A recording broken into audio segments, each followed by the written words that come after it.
State Representative Chris Davis, proudly serving the towns of East Windsor and Ellington, and earlier today, right here in the House chambers, the governor presented his budget proposal for the next 2 years here for the state of Connecticut.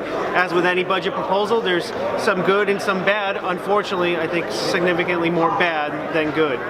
Starting with the positives, I guess the governor is calling for less bonding, which is something that I've certainly supported for a long time, and supportive of his efforts to try to do that. On the flip side, rather than really trying to reduce spending, he's actually increasing spending over the next 2 years and fueling that by large tax increases. In fact, if you include his proposal for tolls, and with his proposals for expanding the sales tax and expanding the hospital tax and some corporate taxes, it might very well be one of the largest tax increases ever proposed for the state of Connecticut. And let's put that into perspective about some of these sales tax increases.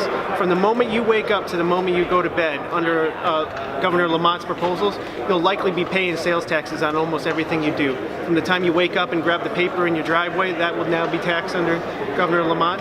From the time that you go to get in your car and drive to work, you'll be paying tolls, which is another form of tax. From the time that you feel like you might need a haircut later on that day, you stop in under Governor Lamont's proposal, you'll be paying sales taxes on that as well.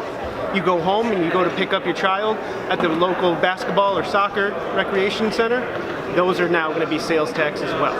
And when you go to bed, you might have a headache after all these sales taxes you've been paying all day. Well, under his proposal, you'll be paying sales taxes on that Advil pill as well. And then when you finally climb into bed and you're about to turn on Netflix and take a rest, well, under his proposal, the sales tax would increase on that as well. So that is quite the perspective of a new governor coming in, that rather than really going after those true cost savings measures, he nibbles at the edges a little bit, and I support his efforts to try to reduce healthcare costs.